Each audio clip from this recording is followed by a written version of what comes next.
ሁለት ግዙፍ ሀገራት፣ ሁለት ተቃራኒ የፖለቲካ አስተሳሰቦች እና በመካከላቸው የቆመች አንዲት ዓለም። በአንድ በኩል አሜሪካ በካፒታሊዝም፣ በሌላ በኩል ሶቪየት ኅብረት በኮሚኒዝም ይፋጠጣሉ። ይህ ጦርነት በሜዳ ላይ ሳይሆን በጠፈር ምርምር፣ በኒውክለር መሳሪያና በሰላዮች የተደረገ ትንቅንቅ ነው። ሰላም ውድ ተማሪዎች እንደምንቆያችሁ። በዛሬው የ8ኛ ክፍል ሶሻል ስተዲስ ዩኒት 4 የመጨረሻውን ክፍል ይዤላችሁ ቀርብ ያለው። በዚህ ቪዲዮ የምንማረው ስለ 20ኛው ክፍለ ዘመን ትልቁ የታሪክ ክስተት ነው። ከ1945 እስከ 1991 ዓለም በሁለት ጎራ ተከፍላ ነበረ። ይህ የታሪክ ምዕራፍ እንግዲህ ቀዝቃዛው ጦርነት ኦር ዘ ኮልድ ዋር ይባላል። በዚህ ቪዲዮ ውስጥ የሁለቱ ጎራዎች ልዩነት ምን ነበረ፣ ዋና ዋናዎቹ የፉክክር መድረኮች የት ነበሩ እና ጦርነቱ እንዴት አበቃ የሚሉ ነጥቦችን በዝርዝር እናያለን። ለቻናሉ አዲስ ከሆናችሁ ሰብስክራይብ ማድረጋችሁን አትርሱ። ነባሮቹም ላይክ በማድረግ ጀምሩ። በቀጥታ ወደ ሀሳቡ እንሻገር። ኦኬ ዘ ኮልድ ዋር 1945 አፕ ቱ 1991 እንግዲህ ቀዝቃዛው ጦርነት የምንለው ልክ የሁለተኛው የዓለም ጦርነት እንደ አውሮፓውያን አቆጣጠር ማለት ነው። በ1945 የሁለተኛው የዓለም ጦርነት ካበቃ በኋላ ሁለት ሀያላን ሀገራት ብቅ ብለዋል ማለት ነው። እንግዲህ ከዚህ በፊት በነበረው ቪዲዮ ላይ የመጨረሻውን ነጥብ ስነግራችሁ የሁለተኛው ዓለም ጦርነት ካበቃ በኋላ የተከሰቱ ክስተቶች ምንድናቸው ስንል አንደኛው የአሜሪካና የራሽያ ሌላ ሀያልነት ብቅ ማለት ነው። ሁለቱ በዓለም ላይ ሀያል ሆነው መውጣታቸው ነው። እንዲሁም ዩናይትድ ኔሽን መመስረት ብያችሁ ነበረ። ስለዚህ እነዚህ ሁለቱ ሀገራት ወይም አሜሪካና ሶቪየት ኅብረት ዋና ዋና የዓለምን የተቆጣጠሩ ጎራዎች ወደ ወጥተዋል። እነዚህ ሀገራት በቀጥታ ጦርነት ውስጥ ከመግባት ይልቅ ለዓለም አቀፍ ተጽዕኖ ምን ሆኑ መፋለም የጀመሩበት ጊዜ ነው። እንግዲህ ይህ ባላንጣነት፣ ይህ የረጅም ጊዜ የቆየ ባላንጣነት ወይም ይህ የረጅም ጊዜ የቆየ ፉክክር ቀዝቃዛው ጦርነት ይባላል ማለት ነው። ሶ መቼ ነው የጀመረው? ልክ የሁለተኛው ዓለም ጦርነት እንዳበቃ በ1945 ጀመረ። መቼ አበቃ? በ1991 አበቃ ማለት ነው። እዚህ ውስጥ ያሉ ክስተቶች ምንድን ናቸው ስንል እንግዲህ መጀመሪያ የምናየው ቱ ብሎክስ ኦፍ ኮንቴንዲንግ ኔሽንስ፣ እነዚህ ሁለቱ ተፋላሚ ጎራዎች። ቀዝቃዛው ጦርነት ስንል በእነዚህ በሁለት ሀገራት መካከል የተደረገ ነው። ስለዚህ ቱ ብሎክስ ያልናቸው እነዚህ ሁለቱ ጎራዎች ብለን ያልናቸው የመጀመሪያው አፍተር ወርልድ ዋር ሰከንድ የተጀመረ ነው። ከሁለተኛው ዓለም ጦርነት በኋላ የመጡ ሀገራት ናቸው። እነዛም አሜሪካና ራሽያ ብለን ያልናቸው ናቸው። እዚህ ጋር እየነገርኳቸው ያሉት ምንድን ነው፣ እንዴት ወደዚህ ቀዝቃዛ ጦርነት ውስጥ የሚለው ጦርነት ውስጥ ገቡ የሚሉትን ነው። እዚህ ሁለት ጎራ ነው ብያቸዋለሁ። እነሱም በሁለት ጎራ ውስጥ ራሽያ የምትመራው ጎራ አለ፣ ሁለተኛው አሜሪካ የምትመራው ጎራ አለ ማለት ነው። ሶ ሪቫለሪ ቢትዊን ቱ ሱፐር ፓወርስ፣ በሁለቱ ሀያላን ሀገራት መካከል የተፈጠረ ባላንጣነት ነው ይሄ ሪቫለሪ ስንል ማለት ነው። እዚህም እነሱም ዩኤስኤ ኤንድ ሶቪየት ዩኒየን፣ እዚህ ጋር የምትይዙት እነዚህን ሁለት ሀገራት ይዘን ነው ከዚህ በኋላ ታሪኩ የምንቀጥለው ማለት ነው። ሶ ስንቀጥል የምናገኘው ምንድን ነው? ዋት ወዘ ኮልድ ዋር። እንግዲህ ኮልድ ዋር ምንድን ነው? ስለዚህ እዚህ ጋር የምንመለከተው ደግሞ ላስትድ ፍሮም 1945 and up to 1991 እንግዲህ ከ1945 እስከ 1991 የቆየ ጦርነት ነው ማለት ነው። በዚህ ዓመታት ውስጥ ለ40 ዓመታት በላይ የቆየ ጦርነት ነው። ሶ ይህ ጦርነት it is a competition between super powers፣ በሌላ ሀያላን መካከል የተደረገ ፉክክር ነበረ ማለት ነው። ኖ ዳይሬክት ላርጅ ስኬል ዋር፣ ይህም ገጽታዎቹን ስንመለከት ቀጥተኛ የሆነ መጠነ ሰፊ ጦርነት አልነበረም። ያ ማለት ልክ እንደ አንደኛውና እንደ ሁለተኛው የዓለም ጦርነት ያሉ ወታደሮች ተሰልፈው ሀገራት አንዱን ሀገር እየወረረ በቀጥታ የተደረገ ጦርነት የለ ማለት ነው። ሶ ኮንፍሊክት ስሩ ፖለቲክስ ኤንድ ኢንፍሉዌንስ፣ ይሄ የተደረገው ምንድን ነው? በፖለቲካና በተጽዕኖ የመፍጠር ግጭት ነው ማለት ነው። ስለዚህ ፉክክር ነው አጠቃላይ በፖለቲካ በኢኮኖሚና አጠቃላይ ባላቸው ርዕዮተ ዓለም ልዩነት መካከል የተደረገ ጦርነት ነው። ጎልቶ የመውጣት ጦርነት ነው ማለት እንችላለን ማለት ነው ኮልድ ዋር ስንል። ኦኬ ሌላኛው ነጥባችን ዘቱ ኦፖዚንግ ብሎክስ ያልናቸው፣ አሁን እያንዳንዱን እየዘረዘርን እንመልከት። ዘቱ ኦፖዚንግ ብሎክ ያልናቸው እንግዲህ ካፒታሊስት ብሎክ እና ኮሚኒስት ብሎክ ብለን በሁለት እንከፍላቸዋለን ማለት ነው። ካፒታሊስት፣ ኮሚኒስት እንዳትረሱ። የመጀመሪያው ካፒታሊስት ብሎክ የምንለው እንግዲህ የካፒታሊዝም ስርዓት ተከታዮች ናቸው። እነዚህ ካፒታሊዝም ስርዓት ተከታዮች ማለት ያው ካፒታሊዝም የሚለው ስርዓት በቀላል ቋንቋ ለእናንተ ሳስረዳችሁ ካፒታሊዝም ማለት ምንድን ነው? የግለሰብ ነጻነት ጎልቶ የሚወጣበት ነው። እንዲሁም መንግስት በኢኮኖሚ ውስጥ ጣልቃ አይገባም። ይሄ ካፒታሊስት ግሩፕ ወይም ካፒታሊስት ብሎክ የሚባለው የሚመራው በዩኤስኤ ነበረ ማለት ነው። ስለዚህ ይህንን የምትመራው አሜሪካ ናት። በዋናነት አሜሪካ ነበር ይህንን የምትመራው ማለት ነው። ስለዚህ በሁለተኛው ጎራ ውስጥ ደግሞ ያሉ ኮሚኒስት ብሎክስ የሚባሉ ናቸው። እንግዲህ እዚህ ውስጥ ፍሪ ማርኬት እዚህ ጋር ካፒታሊስት ብሎክ ውስጥ ሊድ ባይ ዘ ዩኤስኤ በአሜሪካ የሚመራ ነው ብያቸዋለሁ። ሁለተኛው ፍሪ ማርኬት ኢኮኖሚ ነው። የኢኮኖሚ ስትራቴጂያቸው ፍሪ ማርኬት ነው፣ ነጻ ገበያ ማለት ነው። ስለዚህ ነጻ ገበያ ከሆነ መንግስት በኢኮኖሚ ውስጥ ጣልቃ እየገባ ይህንን አርጉ ይህንን አታርጉ የሚልበት ሁኔታ የለም ማለት ነው። ስለዚህ ይሄ አንደኛው ገጽታው ነው በካፒታሊዝም ስርዓት። ሁለተኛው በኮሚኒስት ብሎክ የሚባሉት ነው። ይሄ ኮሚኒስት ብሎክ ደግሞ የሚመራው በሶቪየት ዩኒየን ነው። በሶቪየት ዩኒየን የሚመራው የኮሚኒስት ብሎክ ሲሆን እዚህ ውስጥ ደግሞ ገቨርንመንት ኮንትሮል ኢኮኖሚ፣ ዋናው የኮሚኒዝም እሳቤ ምንድን ነው? ኢኮኖሚውን መንግስት ነው የሚቆጣጠረው ማለት ነው። እዚህ ጋር ደግሞ የካፒታሊዝም ስርዓት ዋና ሀሳቤው ኢኮኖሚውን ነጻ ማድረግ ማለት ነው። ስለዚህ ማንኛውም የሀሳብ የበላይነት ይወጣል። ሀሳብ ያለው ሁሉ ሀሳቡን ሸጦ ይኖራል። ስለዚህ ማንም ሰው በፈለገበት ኢኮኖሚ መሰማራት ይችላል የሚል መሰረታዊ ነጥብ የነበራቸው ናቸው ማለት ነው። እነዚህ ሁለት ብሎኮች እነዚህ ናቸው። ስለዚህ ከዚህ በኋላ በእነዚህ በሁለት ብሎኮች መካከል የተደረገ ፍልሚያ ነው ይሄ ቀዝቃዛ ጦርነት እያን የምንለው ማለት ነው። ኦኬ ትሪሲኒች ብሎክ እንግዲህ በእያንዳንዱ ብሎክ ውስጥ ያሉ ሀገራት እነማን ናቸው? በእያንዳንዱ ብሎክ ውስጥ ያሉ ሀገራት እነማን ናቸው? እንግዲህ በካፒታሊዝም ጎራ በምንመለከትበት ሰዓት ላይ ካፒታሊዝም ውስጥ ያሉ ካፒታሊስት ስርዓት የሚከተሉ ሀገራት እነማን ናቸው? በዋናነት መሪዋ ማናት ብያቸዋለሁ። ዩኤስኤ ናት፣ አሜሪካ ናት የምትመራው ይህንን ጎራ ማለት ነው። እዚህ ውስጥ እነማን አሉ? ብሪቴን አለች፣ ፍራንስ አለች፣ ዌስት ጀርመኒ አለች፣ ጃፓን፣ ሳውስ ኮሪያ። በደንብ አስተውሉ። ሁለተኛው የዓለም ጦርነት ላይ ባላንጣ የነበሩ ያ ማለት ለምሳሌ ዩኤስኤ፣ ብሪቴንና ፍራንስ የአላይስ ግሩፕ ነበሩ አይደል? አንድ ነበሩ ማለት ነው። እዚህ ጋር ጀርመንና ጃፓን ደግሞ ምን ነበሩ? የአክሲስ ግሩፕ ነበሩ ማለት ነው። ስለዚህ እነዚህ ሁለቱ ተሸንፈዋል በሁለተኛ ዓለም ጦርነት።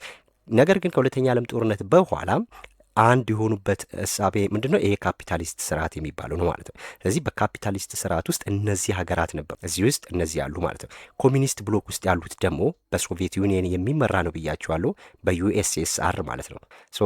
ዩኤስኤስአር የምትባለው ነው ዩናይትድ ሶቪየት ሶሻሊስት ራሽያ የምትባለው ማለት ነው።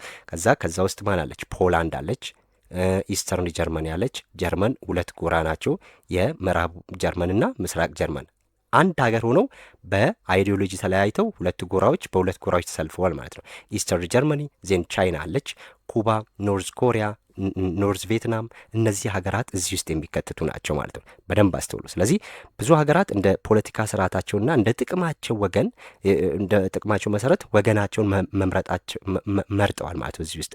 ስለዚህ ይህ ክፍፍል ብዙ አስርት ዓመታትን የዓለምን ፖለቲካ ቀርጿል ማለት ነው። ሌሎች ሀገራትም እዚህ ውስጥ ተከትለው ተሳትፈዋል ገብተዋል ማለት ነው። ስለዚህ ይሄ አንደኛው ነው። በደንብ አስተውሉ። የትኞቹ ሀገራት የትኞቹ ውስጥ አሉ? ካፒታሊዝም የሚመራው በዩኤስኤ ነው። ኮሚኒስት የሚመራው በሶቪየት ዩኒየን ነው። ሶቪየት ውስጥ እነዚህ አሉ፣ ካፒታሊስት ውስጥ እነዚህ አሉ ማለት ነው። ዜን ከዛ በኋላ ምንድን ነው ስንል የምናገኘው ዘ ቱርማን ዶክትሪን የሚባለውን ነው። ቱርማን ዶክትሪን እንግዲህ ቱርማን ዶክትሪን ይሄ ሃሪ ቱርማን የአሜሪካ 33ኛው ፕሬዚዳንት የነበረ ነው። ያ ማለት ቱርማን የሚታወቀው እንግዲህ ይሄ የቱርማን ዶክትሪን የሚባለው ወይም የቱርማን መርህ በተባለው ፖሊሲያቸው ነው ማለት ነው። እኚህ ሰው የሚታወቁት ይህ ፖሊሲ እንግዲህ አሜሪካ ከኮሚኒዝም ወደ ሌሎች ሀገራት እንዳይስፋፋ ማንኛውንም እርዳታ ያ ማለት ገንዘብም ወታደራዊ ድጋፍም እንደምትሰጥ ቃል የገባችበት ነው ማለት ነው። የኮሚኒዝም የሚባለውን ስርዓት ሌሎች ሀገራት እንዳይቀበሉት፣ ስለዚህ ካልተቀበሉት ለነዚህ ሀገራት ድጋፍ ማድረግ። ምን አይነት ድጋፍ? የገንዘብ ድጋፍ፣ ወታደራዊ ድጋፍ፣ ማንኛውንም ድጋፍ እንደምትሰጥ ቃል የገቡበት ይሄ ምንድን ነው? መርህ ነው ማለት ነው። ስለዚህ መጀመሪያ ላይ በኮሚኒዝም ስጋት ውስጥ ለነበሩ ለምሳሌ እዚህ ጋር የተቀበሉት እነማን ናቸው? ግሪክ ኤንድ ቱርክ ይላል አይደለ? ስለዚህ የኮሚኒዝም ስጋት ውስጥ የነበሩ ሀገራት ናቸው እነዚህ። ስለዚህ እነዚህ ሀገራት መጀመሪያ ላይ እነዚህ ሀገራት ተቀበሉት ነው። ለግሪክና ለቱርክ ከፍተኛ እርዳታ ሰጥተዋል። ማን? ሃሪ ቱርማን የአሜሪካው 33ኛ ፕሬዚዳንት የነበሩ ናቸው። ይሄ የተደረገው መቼ ነው? የሁለተኛ ዓለም ጦርነት ካበቃ ከ2 ዓመት በኋላ ያ ማለት በ1947 ነው ማለት ነው። በደንብ እዚች ጋር መያዝ አለባቸው። እንግዲህ እነዚህ ሃሪ ቱርማን የሚባሉት የቀዝቃዛው ጦርነት ዋና ሰው ናቸው። ለምንድን ነው ሲባል እንግዲህ ቀዝቃዛ ጦርነትን ያስጀመሩ መሪ ተደርገው ይቆጠራሉ ማለት ነው። ሃሪ ቱርማን ከሶቪየት ህብረት ጋር የነበረው ይህ የርዕዮተ ዓለም ፍልሚያ ወይም ካፒታሊዝምና ሶሻሊዝም ወይም ኮሚኒዝም የሚባለው ፍልሚያ የከረረው በእሳቸው ዘመን ነው። እንግዲህ ኮሚኒዝምን በአንድ አካባቢ የመገደብ ወይም ይሄ ኮንቴንመንት ተብሎ ይታወቃል። በዛው አካባቢ በራሽያ ውስጥ ማለት ነው ሶቪየት ዩኒየን ውስጥ ብቻ ከሆነ እዛው ተገድቦ እንዲቀር ፖሊሲያቸውን ተግባራዊ አድርገዋል ማለት ነው። በሳቸው ጊዜ የተከሰተው አንዱ ይሄ ነው። ሶ ሃሪ ቱርማን አናውንስድ ባይ ሃሪ ቱርማን ቱርማን ዶክትሪን የሚባለው በሃሪ ቱርማን አናውንስ የተደረገ ነው። ሃሪ ቱርማን ደግሞ በወቅቱ 33ኛው የአሜሪካ ፕሬዚዳንት የነበሩ ናቸው። ከዛ በኋላ ይሄ ሃሪ ቱርማን ምንድን ነው ስንል ኢኮኖሚያዊና ወይም የገንዘብ ድጋፍና የወታደራዊ ድጋፍ መስጠት ነው። ለነማን ስንል ኮሚኒዝምን እንዳይስፋፋ ለሚቃወሙና ከሀገራቸው ለሚያስወግዱ ሁሉ። አያችሁ። ሶ ሄልፕድ ግሬስ ኤንድ ቱርኪ በዚህ ፖሊሲ በዚህ ዶክትሪን መሰረት ግሪክና ቱርክ ኮሚኒዝም ስጋት ስለነበረባቸው ይህንን ባለመቀበላቸው እርዳታ ተደርጎላቸዋል ማለት ነው። ሶ አላማው ምን ነበረ? የቱርማን ዶክትሪን በምንልበት ሳ ላይ ጎሉ ስቶፕ ስፕሪድ ኦፍ ኮሚኒዝም እቺ ናት። በቃ ለእነሱ ስጋት የሆነችባቸው በራሽያ ያለው ኮሚኒዝም ወደ ሌሎች አገራት ይስፋፋል ብለው ስለሰጉ ይህንን ማስቆም ነበረ ማለት ነው ዋናው ዓላማቸው። ቱርማን ዶክትሪን ይሄ ነው ማለት ነው። እሺ ዘ ማርሻል ፕላን ይለናል 1947 ሌላኛው ፕላናቸው የአሜሪካውያን ይሄ ነበረ ማለት ነው። እንግዲህ እዚህ ጋር በደንብ እንድታስተውሉ የምፈልገው ከሁለተኛው የዓለም ጦርነት በኋላ አውሮፓውያን ሙሉ በሙሉ ወድመው ነበር አደለ? አብዛኛው አውሮፓ ወድማ ነበር ማለት ነው። ስለዚህ ፋብሪካዎች ፈርሰው ነበር፣ ህዝቡ ለራብና ለድህነት ተጋልጦ ነበረ በሁለተኛ ዓለም ጦርነት ማብቂያ። ስለዚህ በዚህ ጊዜ አሜሪካ አንድ ትልቅ ውሳኔ አስተላለፈች ማለት ነው። ይህም ውሳኔ የማርሻል ፕላን ይባላል ማለት ነው። ስለዚህ ማርሻል ፕላን ምንድን ነው ስንል የመጀመሪያው ፕሮፖዝድ ባይ ጆርጅ ሲ ማርሻል። ይሄ እንግዲህ በወቅቱ የአሜሪካ የውጭ ጉዳይ ሚኒስተር የነበረ ነው ጆርጅ ሲ ማርሻል የሚባለው ማለት ነው። ስለዚህ በሱ ስም ነው የተሰየመው። ግን ዋናው ይህንን ፕላን ጀማሪ ተደርገው የሚታሰቡት ሃሪ ቱርማን ናቸው፣ ቅድም ያያናቸው ማለት ነው መጀመሪያ ላይ። ስለዚህ የዚህ ዓላማ ምንድን ነበር? ማርሻል ፕላን ዋናው ቤዚክ ዓላማው ምን ነበር ስንል ኢኮኖሚክ ኤድ ቱ ሪቢልድ ዩሮፕ። ይህ ምንድን ነው ዓላማው? በኢኮኖሚ አውሮፓን መገንባት መልሶ መገንባት ነበር ማለት ነው። በኢኮኖሚ አውሮፓን መልሶ መገንባት። ለምን? በወቅቱ አውሮፓ በሁለተኛው የዓለም ጦርነት እጅግ ደቃ ነበር ማለት ነው በኢኮኖሚ። ስለዚህ ያንን ውድመት ያንን በረሃብ በችግር የሚጋለጡን ህዝብ ድጋሚ መገንባት የአሜሪካውያን እቅድ ሆነ ማለት ነው። ኦኬ ሶ አፍተር ወርልድ ዋር ሰከንድ ዲስትራክሽን። ይሄ አፍተር ወርልድ ዋር የሁለተኛው ዓለም ጦርነት በኋላ አውሮፓውያኖች ደቀው ስለነበር እነሱም በኢኮኖሚ መርዳት። በደንብ አስተውሉ። ለምንድን ነው የሚለውን ነገራቸዋለሁ። ሶ ስትሬንግዝን ዌስተርን ዩሮፕ። ስለዚህ ይሄ ምዕራብ አውሮፓን ለማጠናከር ነበረ። እዚህ ጋር እንድትይዙት የሚፈልገው አሜሪካን ይህንን ስልት ወይም ይህንን ፕላን ነድፋለች ብለናል አይደለ? ስለዚህ አሜሪካን ይህን ያደረገችው በምን ምክንያት ነው? በሁለት ምክንያት ነው። አንደኛው ሰብአዊነት ብለን መውሰድ እንችላለን። ያ ማለት ለሰብአዊነት ማለት ነው። ሂዩማኒቲ ሰምቷቸው ለሰብአዊነት ነው። ምክንያቱም አውሮፓውያንን ከድህነት እንዲወጡ ለመርዳት ነው ተብሎ ይወሰዳል። አንደኛው ማለት ነው ይሄንን ያደረጉበት። ሁለተኛው ቤዚክ ፖይንት ነው፣ ፖለቲካዊ ምክንያት ስለነበረው ነው። ፖለቲካዊ ምክንያቱ ምንድን ነው ስንል እንግዲህ ድህነት ባለበት ቦታ ሁሉ ኮሚኒዝም በቀላሉ ሊስፋፋ ስለሚችል ድህነት ባለበት ቦታ ሁሉ መንግስት ነው ሁሉን ነገር ሊቆጣጠር የሚችለው አይደለ? ስለዚህ መንግስት በኢኮኖሚ ውስጥ ጣልቃ የሚገባበት ስራ ደግሞ ኮሚኒዝም ነው። ስለዚህ ይህ ድህነት ባለበት ኮሚኒዝም በቀላሉ ሊስፋፋ ስለሚችል አሜሪካ ያሰጋት ያ ከመሆኑ አንጻር አውሮፓውያን በኢኮኖሚ ከጠነከሩ ወደ ሶቪየት ህብረት ወይም የኮሚኒዝም ጎራ አይሄዱም ብላ ስላመነች ይህንን አውሮፓውያንም በኢኮኖሚ ወደ መገንባት የሄደችው ዋነኛው ምክንያት ይሄ ነው። አያችሁ። ስለዚህ ሌሎች የአውሮፓ ሀገራትም ይህ የኮሚኒዝም ስርዓትን እንዳይቀበሉት ለማድረግ በኢኮኖሚ ራሳቸውን ማሳደግ ከቻሉ ይህ ስርዓት ደግሞ በኢኮኖሚ ራሱን የቻለ ሀገራት በብዛት አይጠቀሙትም ብለው ስላሰቡ ለዛ ነው የማርሻል ፕላን ተብሎ ማርሻል ፕላን ብለው ያወጡት ማለት ነው። ስለዚህ ማርሻል ፕላን አውሮፓን ከውድመት ያዳነና የምዕራባውያን ይሄ የምዕራቡን ዓለም የካፒታሊዝም ስርዓት በከፍተኛ ሁኔታ ያጠናከረ የኢኮኖሚ መርህ ተደርጎ ይወሰዳል ማለት ነው። የኢኮኖሚ መርህ ተደርጎ ይወሰዳል። ምክንያቱም አሜሪካን ማርሻል ፕላንን ባትጠቀም ኖሮ ካፒታሊዝም ዛሬ ላይ እንደዚህ አይገንም ነበር።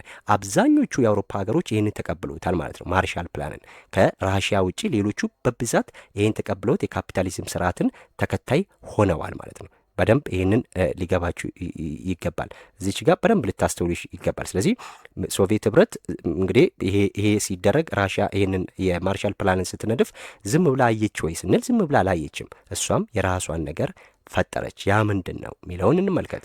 ሶቪየት ሪስፖንስ እንግዲህ የራሽያ በወቅቱ ሶቪየት ዩኒየን ብለን የምንለው የሶቪየት ዩኒየን ዓላማ ማን ነው? ምላሽ ምን ሆነ? የሶቪየት ዩኒየን ምላሽ ምን ሆነ ስንል ሶቪየት ዩኒየን ሪጀክትድ ማርሻል ፕላን። ምክንያቱም እነዚህ ሁለት ጎራዎች ተቀናቃኝ ናቸው፣ ባላንጣ ናቸው ብለናል አደለ? ስለዚህ እሷ የአሜሪካንን እቅድ አልተቀበለችውም። ስለዚህ አሜሪካ የማርሻል ፕላንን ስታቀርብ ሶቪየት ህብረት ዝም ብላ አልተመለከተችም። እንዲያውም የማርሻል ፕላንን አሜሪካን አውሮፓን በገንዘብ ለመግዛት የምትጠቀምበት ዘዴ ነው ስትል ተቃወመች ማለት ነው። አሜሪካን አውሮፓን አጠቃላይ አውሮፓን በገንዘብ ለመግዛት የሄደችበት ስልት ነው ብላ ስላሰበች ይህንን ተቃወመች። ዜን ራሷ ሶቪየት ዩኒየን ምን ያደረገች? ክሬትድ ኢኮኖሚክ ኮኦፕሬሽን ሲስተም። ሶቪየት ህብረት የራሷን የኢኮኖሚ ጥምረት መሰረተች ማለት ነው። ይህም ሲኤምኤ ይባላል። እንግዲህ ይህ ጥምረት ለምን አስፈለገ? ሲኤምኢኤ ወይም ካውንስል ፎር ሙቹዋል ኢኮኖሚክ አሲስታንት ለምን አስፈለገ ሲባል የመጀመሪያው የሶቪየት ዓላማ ምን ነበረ? ለማርሻል ፕላን ምላሽ ለመስጠት ነው። ምክንያቱም ማርሻል ፕላን መላው አውሮፓውን በኢኮኖሚ ሪቢውልድ ለማድረግ የሄደችበት ስለሆነ እሷ ይህንን ለዚህ ምላሽ መስጠት ነው። ያ ማለት የምስራቅ አውሮፓ ሀገራትን ከአሜሪካ እርዳታ እንዳይቀበሉ ለማድረግ አሜሪካ ለማን ነው? ምዕራብ አውሮፓ ሀገራትን ነው እንዳለ በኢኮኖሚ ሪቢውልድ ለማድረግ የተነሳቸው አይደለ? ስለዚህ ራሽያ ደግሞ የምስራቅ አውሮፓ ናት። ስለዚህ ምስራቅ አውሮፓውያን ደግሞ ይህንን እንዳይቀበሉትና የራሳቸው የምስራቅ አውሮፓ አዲስ የኢኮኖሚ ትብብር ስልትን መንደፍ ፈለገች ማለት ነው። ሁለተኛውም ኮሚኒስት ሀገራትን ማስተሳሰር ነው የፈለገችው። ኮሚኒስት ሀገራትን ማስተሳሰር። ስለዚህ ለምሳሌ እንደ ፖላንድ፣ ሃንጋሪ፣ እነ ቼኮስሎቫኪያ ያሉ ሀገራት ከምዕራቡ ዓለም ይልቅ ከሶቪየት ህብረት ጋር በኢኮኖሚ እንዲተሳሰሩ ለማድረግ ነበር የፈለገችው። ስለዚህ በዛ መሰረት የሶቪየት ሪስፖንስ ሲኤምኢኤ የተባለውን ወይም ካውንስል ፎር ሙቹዋል ኢኮኖሚክ አሲስታንት የተባለውን ስምምነት መመስረት ነው ማለት ነው። ምላሿ የነበረው ይሄ ነው። ስለዚህ በአጭሩ ይሄን መያዝ አለባችሁ ማለት ነው። ሌላው ሚሊተሪ አሊያንስ ነው የተፈጠረው። ያ ማለት እንግዲህ ይህ የቀዝቃዛው ጦርነት ስንል ምንድን ነው ብለናል? አንደኛ በኢኮኖሚያዊ ፉክክር ነው። ሁለተኛ ወታደራዊ ፉክክር ነው። ሶስተኛ የስፔስ ፉክክር አለ። ያ ማለት የጠፈር ፉክክር አለ፣ የኒውክለር ፉክክር አለ እያልን የዘረዘር ናቸው። ስለዚህ አሁን የሚሊተሪ አሊያንስ የወታደራዊ ስምምነቶች ማለት ነው። የመጀመሪያው ኔቶ የምንለው ነው። እንግዲህ ኔቶ የተመሰረተው በ1949 ነው። በ1949 ይሄ ኔቶ በዋናነት የመሰረተችው አሜሪካ ናት። እንዳትረሱ፣ ይህን እየለያችሁ መሄድ አለባችሁ ማለት ነው። በምዕራቡ ጎራ ያለው የወታደራዊ ጥምረት ኔቶ ይባላል ማለት ነው። ስያሜው ኖርዝ አትላንቲክ ትሪቲ ኦርጋናይዜሽን ይባላል። ኤን ስታንድስ ፎር ኖርዝ አትላንቲክ፣ ኤ ቲ ትሪቲ፣ ኦ ኦርጋናይዜሽን።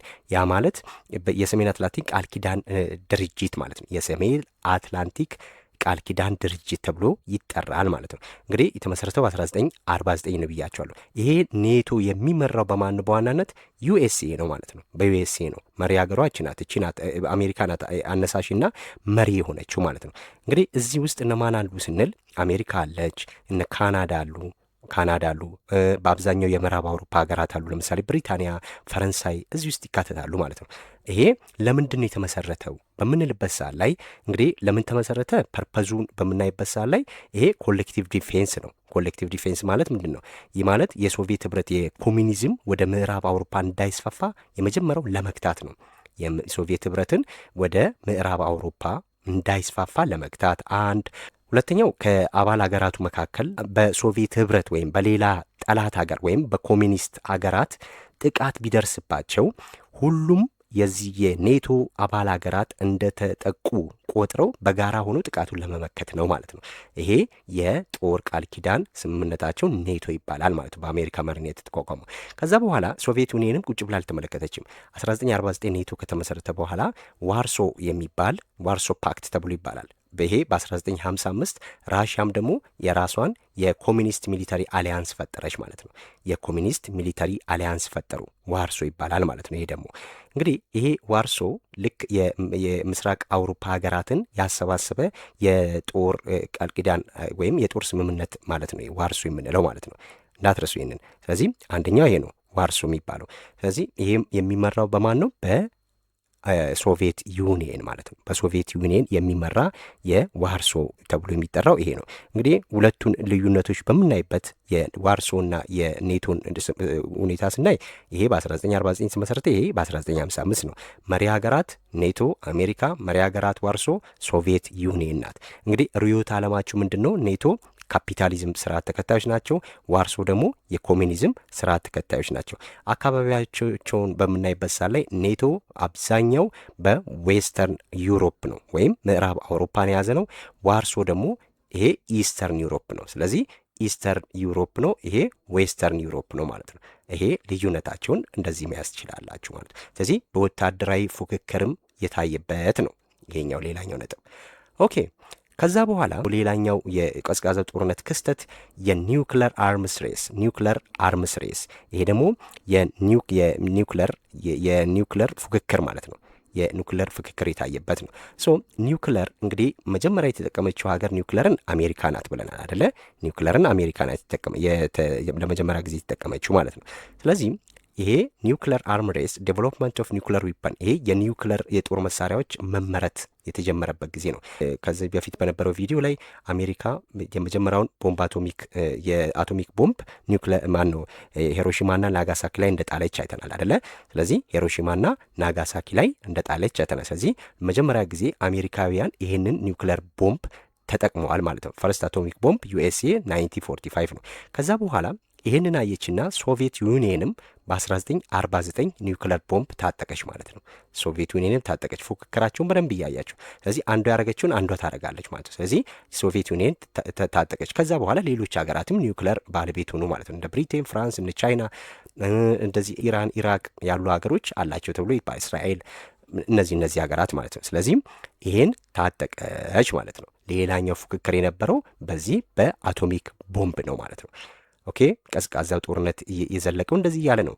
ዜን ሚሳይል ዴቨሎፕመንት፣ ይሄ ደግሞ ሌላኛው ክስተት የቀዝቃዛው ጦርነት ክስተት ሚሳኤሎችን ወደ ማልማት ሄዱ ማለት ነው። ሚሳኤሎችን ወደ ማበልጸግ ሄዱ ማለት ነው። ይህም ደግሞ በምንመለከትበት ሳ ላይ መሳሪያዎቹ እንግዲህ ረጅም ርቀትን ለማድረስ የሚረዱ የሚሳኤል አይነቶች ተሰሩ ማለት ነው። ከዚህ ውስጥ ታይፕስ ኦፍ ሚሳኤል ብለን ስንል እነዚህ ሶስቱ ናቸው በወቅት የነበሩት። ሰው አይአርቢኤም ተብሎ የሚባለው አለ። ያ ማለት ኢንተርሚዲየት ሬንጅ ኦፍ ባላስቲክ ሚሳኤል ተብሎ ይባላል። ይሄ መካከለኛ ርቀት ተወንጫፊ ነው። ርቀቱ መካከለኛ ርቀት ተወንጫፊ ሚሳኤል ብለን እንለዋለን። ሁለተኛው አይሲቢኤም ተብሎ የሚባለው አለ። ኢንተርኮንቲኔንታል ባሊስቲክ ሚሳኤል ይባላል። ይሄ ደግሞ አህጉር አቋራጭ ተወንጫፊ ነው። ሀገር አይደለም ያልኳችሁ፣ አህጉር አቋራጭ ተወንጫፊ ማለት ነው። እንግዲህ ከአንድ አህጉር ወደ ሌላው አህጉር የሚወነጨፍ ከአውሮፓ ወደ አፍሪካ ሊሆን ይችላል፣ ከአውሮፓ ወደ ኤዥያ ሊሆን ይችላል። የሚወነጨፍ ሚሳኤልን ወደ ማምረት ሄዱበት ማለት ነው። ስለዚህ ሶስት አይነት ሚሳኤሎች አሉ። አንደኛው መካከለኛ ርቀት ተወንጫፊ፣ ሁለተኛው ደግሞ አህጉር አቋራጭ ተወንጫፊ። ከዛ በኋላ ኤቢኤም ደግሞ ተብሎ የሚባለው ምንድን ነው? አንቲ ባሊስቲክ ሚሳኤል ነው። ይሄ ደግሞ ሚሳኤሎችን መቃወሚያ ነው ማለት ነው። ልክ ሚሳኤል ቢተኮስብን ሚሳኤሉ እላይ እያለ በአየር ላይ የሚያመክን መሳሪያ ማለት ነው። እነዚህ ነገሮች ዴቨሎፕ ተደረጉ በቀዝቃዛው ጦርነት ወቅት ማለት ነው። ስለዚህ እነዚህ እንግዲህ ሀያላኑ የሚባሉ ሀገራት እነዚህ አሏቸው። አሁንም ተከባብረው ያሉት ለዛ ነው። ራሽያና አሜሪካ ዳይሬክት ጦርነት ውስጥ አይገቡም። ለምንድን ነው ስንል እነዚህ መሳሪያዎች ከተተኮሱ አሸናፊ አይኖርም ማለት ነው። ለምን? ዓለምን ሊያጠፋ ይችላል ተብሎ ስለሚታሰብ። ኦኬ ሌላኛው ፉክክር በዚህ በቀዝቃዛ ጦርነት ጊዜ የነበረው የጠፈር እሽቅድድም ነው። ይሄ ስፔስ ሬስ ብለን የምንለው ማለት ነው። ስፔስ ሬት የጠፈር እሽቅድድም ብለን ማለት እንችላለን። እንግዲህ ስፔስ ሬስን በምናይበት ሰዓት ላይ ጅማሬው በ1957 ነው። በ1957 የቀደመችው ማናት? ሶቪየት ዩኒየን ናት። እንግዲህ ሶቪየት ህብረት በስፑትኒክ ዋን ተብሎ ይባላል። ይሄ ስፑትኒክ ዋን ተብሎ የሚባለውን የመጀመሪያውን ሰው ሰራሽ ሳተላይት ወደ ጠፈር በመላክ ዓለምን ያስገረመችበት ጊዜ ነው 1957። ለመጀመሪያ ጊዜ ጠፈር ላይ የሰው ሰራሽ ሳተላይት ወደ ጠፈር በመላክ የመጀመሪያዋ ራሽያ ናት፣ ሶቪየት ዩኒየን ናት ማለት ነው። ሶቪየት ዩኒየን ናት እንዳትረሱ። ሶቪየት ዩኒየን ለመጀመሪያ ጊዜ ያመጠቀችው ሳተላይት ማን ነው ተብሎ ቢባል ስፑትኒክ ዋን ተብሎ ይባላል ማለት ነው። እንዳትረሱ። ይህ ስያሜ የሚጠይቋችሁ ይችላሉ። ስፑትኒክ ዋን ተብሎ ይጠራል። አያችሁ። ስለዚህ ሁለተኛው ደግሞ ዩናይትድ ስቴትስ ደግሞ ምን አደረገች? ፈርስት ሳተላይት ላውንችድ ኢን 1958። አያችሁ። ከአንድ ዓመት በኋላ በአንድ ዓመት ውስጥ ራሽያ ማን ነው ዩኤስኤስአር ኦር ሶቪየት ዩኒየን ያመጠቀችውን ሳተላይት እሷም በአንድ ዓመት ውስጥ ሰርታ 1958 ደግሞ አሜሪካ ማመጠቀች ማለት ነው። ስለዚህ የአሜሪካ ደግሞ ይሄ የአሜሪካ መጀመሪያ ሳተላይቷ ኤክስፕሎረር ዋን የተባለውን አመጠቀች። ይሄ ኤክስፕሎረር ዋን ይባላል የነሱ ማለት ነው። ኤክስፕሎረር 1 ተብሎ ይጠራል ማለት ነው። ስለዚህ ይህንን አመጠቀች እና ከዛ በኋላ ናሳ የተባለው የጠፈር ምርምር ድርጅት ተቋቋመ ማለት ነው። ከዚህ ናሳ አሁን ላይ በጠፈር ምርምር ትልቅ ቦታ የሚሰጠው ይሄ ናሳ ነው አይደለ? የአሜሪካኑ። ስለዚህ ከዛ በኋላ አሜሪካም ይሄንን አረገች። ፉክክሩ ወዴት ሄደ? ወደ ጠፈርም ሄደ ማለት ነው። ከምድር ወደ ላይ ሄደዋል። ኦኬ ዜን እነዚህ በሳተላይት ብቻ አላቆሙም። ከዛ በኋላ በ1961 ደግሞ በ1961 እዚህ ጋር ማስተውሉ በ1961 ደግሞ ራሽያ ምን አረገች? በሶቪየት ህብረት ዩሪ ጋጋሪ የሚባል ይሄ ታሪክ ላይ ይታወቃል አይደለ? ዩሪ ጋጋሪ የሚባል የተባለውን ሰው መጀመሪያ ወደ ጠፈር ለመላክ በቅታለች ማለት ነው። ዩሪ ጋጋሪን መጀመሪያ ራሽያ ወደ ጠፈር ላከች። ይሄ የመጀመሪያው ጠፈር ላይ የወጣ ሰው ዩሪ ጋጋሪ ይባላል። ዩሪ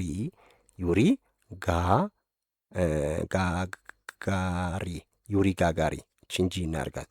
ስለዚህ ካፒታል ጂ ዩሪ ጋጋሪ ይባላል። የመጀመሪያው ጠፈር ላይ ወጣ ሰው በ1961 ራሽያዊ ሲሆን ዩሪ ጋጋሪ ይባላል ማለት። ከዛ በኋላስ 1969 ደግሞ አሜሪካ ኒል አርምስትሮንግ የተባለውን ሰው ጨረቃ ላይ በማሳረፍ በጠፈር እሽቅድድም ትልቁን ድል ተቀናጀች ማለት ነው። ጠፈር ላይ ወይም ጨረቃ ላይ በማሳረፍ ኒል አርምስትሮንግ የተባለውን ሰው ለመጀመሪያ ጊዜ ኒል አርምስትሮንግ ይሄ ልትጠየቁ ትችላላችሁ። ስለዚህ ኒል አርምስትሮንግ ለመጀመሪያ ጊዜ ጨረቃ ላይ ወጣ አሜሪካዊ ነው። ዩሪ ጋጋሪ ደግሞ ለመጀመሪያ ጊዜ ጠፈር ላይ ወጣ ራሽያዊ የሆነው ሰው ነው ማለት ነው፣ ዩሪ ጋጋሪ። ስለዚህ ስፔስ ላይ የነበራቸው ፉክክር ይሄን ይመስላል ማለት ነው። እንግዲህ እንደዚህ ያለ ፉክክሩ በጣም እየተጋጋለ ሄዷል ማለት ነው። እዚህ ጋር እያንዳንዱ ነገር ላይ ስትመለከቱ ቀጥታ ጦርነት ውስጥ አልገቡም። ቀዝቃዛው የተባለበትን ምክንያት የቀጥታ ጦርነት ስለሌለን ወታደሮች ከወታደሮች ጋር ያደረጉት ፍልሚያ የለም። ነገር ግን ፕሮክሲ ዋር የሚባል ነገር አለ። ፕሮክሲ ዋር ማለት የተዘዋዋሪ ጦርነት ማለት ነው። ለምሳሌ ኮሪያ ለሁለት ስትበተን ራሽያና አሜሪካ ነው ኮሪያን ለሁለት የበተኗት ማለት ነው። ለምሳሌ ሰሜን ኮሪያዎችን ራሽያ በማገዝ ደቡብ ኮሪያዎችን ደግሞ አሜሪካ በማገዝ በ1957 ይመስለኛል በ1957 ኮሪያን ለሁለት በተኗት ማለት ነው። ደቡቡን አሜሪካ ሰሜኑን ራሽያ በመርዳት ማለት ነው። እንግዲህ በወቅቱ በንጉሥ ኃይለሥላሴ ኢትዮጵያ መሪ የነበሩት በአሜሪካ ወገን ሆነው የኮሪያ ዘማች የተባለ ዘማቾችን ልከዋል። ለደቡብ ኮሪያ ሄደው ተዋግተዋል ማለት ነው። የኢትዮጵያውያኖችም ኮሪያ ስትከፈል ለሁለት ስትከፈል የደቡቡን ወገን ወክለን ያው የአሜሪካ ጋር ስለነበርን የደቡቡን ወገን ወክለን ሰሜኖችን ወክተናል ማለት ሰሜን ኮሪያዎችን። በደቡብ ኮሪያ ላይ ትልቅ ቦታ አለ፣ ኢትዮጵያውያኖች አለን። አያችሁ። ስለዚህ ቀጥታ ጦርነት ውስጥ አልገቡም ማለት ነው። ለምሳሌ የኢትዮጵያና የሶማሌን ጦርነት በምንመለከትበት ሰዓት ላይ በሶማሌና በኢትዮጵያ በተደረገ ጦርነት ያ ማለት በደርግ ሰዓት ማለት ነው። ራሽያ እንግዲህ ደርግ የተባለው የሶሻሊስት ተከታይ ነው። የሶሻሊስት ርዕዮተ ዓለም ተከታይ የነበረ መንግስት ነው ኢትዮጵያ ውስጥ የነበረው። ያ ማለት የራሽያ ወገን ነው ማለት ነው። ስለዚህ አሜሪካኖቹ ደግሞ ይህን አልወደዱም። ስለዚህ ሶማሌ ኢትዮጵያን ስትወርድ አሜሪካ ነበር የደገፈቻቸው ማለት ነው። ደርግን ደግሞ የደገፈው ራሽያ ነበር። ራሽያ፣ ኩባ የሚባሉ ሀገራት ምክንያቱም ሶሻሊስት አቀንቃኝ ስለነበሩ ማለት ነው። ስለዚህ በዛ መሰረት እኛም ያንን ድል አሸንፈናል።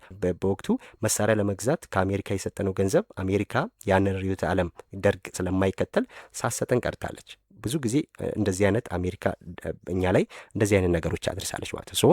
ይሄ ሌላኛው ክስተት ነው ማለት ነው። ኦኬ እንደዚህ ያለ እንግዲህ ወዴት ደረስን? የት ደረስን? የሶቪየት ዩኒየኑ የዩኤስኤስአር መሪው ሚካኤል ጎርባቾቭ የሚባል ሰው የራሽያ መሪ ሆነ ማለት ነው። በደንብ አስተውሉ። ጦርነቱ ወደ ማብቃት እየሄደ ነው፣ ቀዝቃዛው ጦርነት። ስለዚህ ቀዝቃዛው ጦርነት እንዴት አበቃ?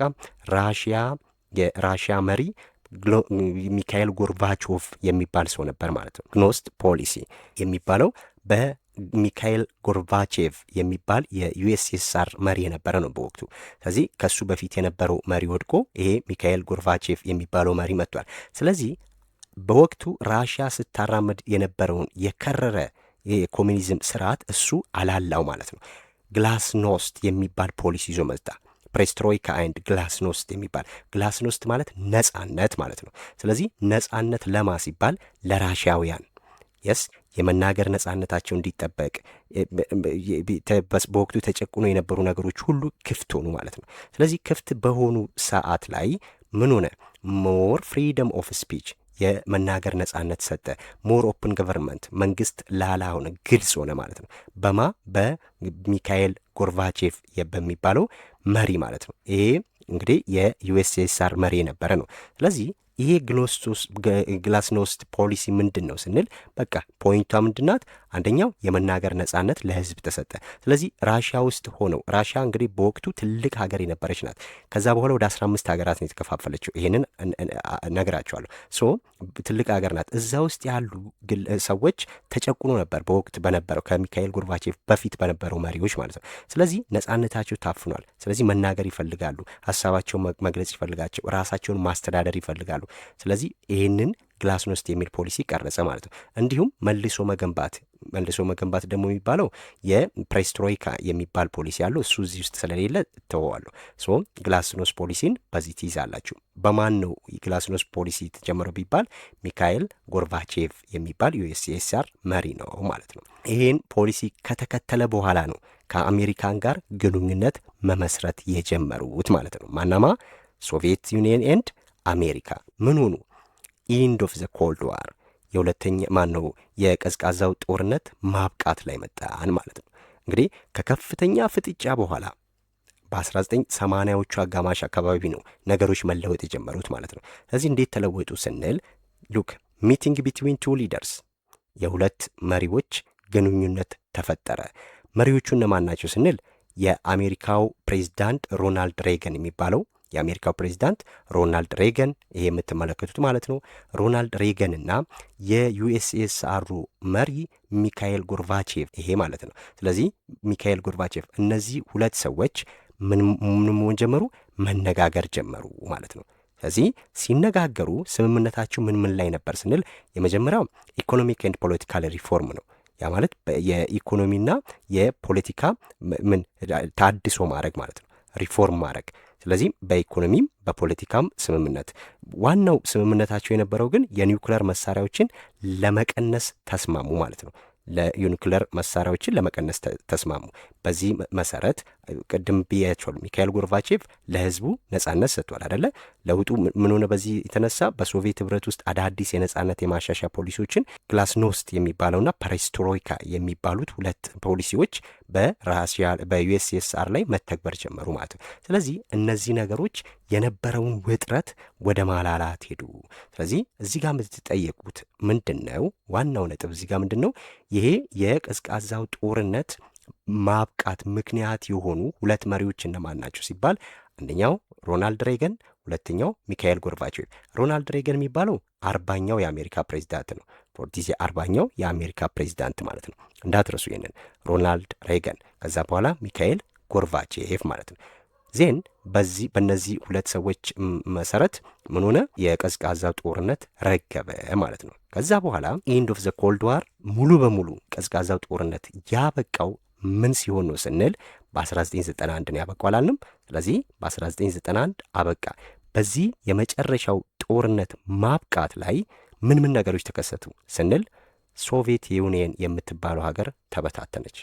አስተውሉ፣ ሶቪየት ዩኒየን ተበታተነች ማለት አሜሪካ ቀዝቃዛው ጦርነት እንዲበቃ ወይም አብቅቷል ብላ ራሱ መቀበል የቻለችው የዩኤስኤስአር የምትባለው ያች ታላቅ ሀገር ስትፈርስ ነው ማለት ነው። በደንብ አስተውሉ። ስለዚህ ይሄ ቀዝቃዛ ጦርነት ውስጥ ትልቁና የመጨረሻው ክስተት ተደርጎ የሚታሰበው የሶቪየት ህብረት መፈራረስ ነው ማለት ነው።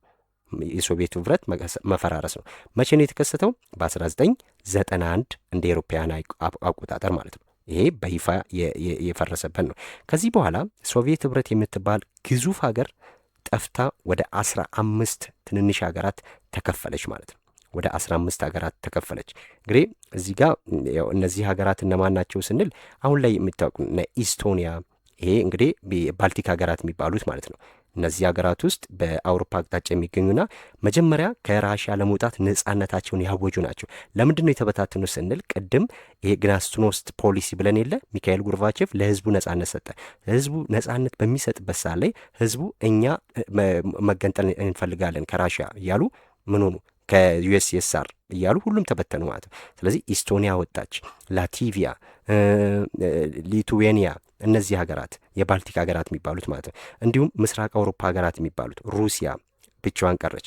ዩክሬን ተገነጠለች። ቤላሩስ፣ ሞልዶቫ፣ በጥቁር ባህርና በካስፒያን ባህር መካከል የሚገኙ ሀገራትም ልክ እንደዚህ ጆርጂያ፣ አርሜኒያ፣ አዘርባይጃን፣ እነ ካዛኪስታን፣ ኡዝቤኪስታን፣ ቱርክሜኒስታን፣ ኪርጊዝስታን፣ ታጂኪስታን እነዚህ ሀገራት ሁሉ ከራሽያ የተገነጠሉ ናቸው ማለት ነው።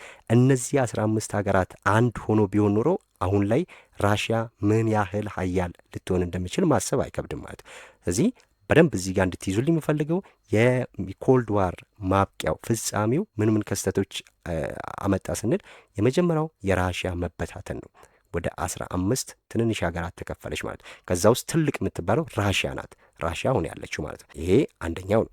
ሌላው ኮልድ ዋር ኦፊሻሊ ኢንድድ 1991 ዜን ኒው ወርልድ ፖለቲካል ኦርደር ሆነ ማለት ነው። አዲስ የፖለቲካ ስርዓት ተጀመረ። እንዳትረሱ።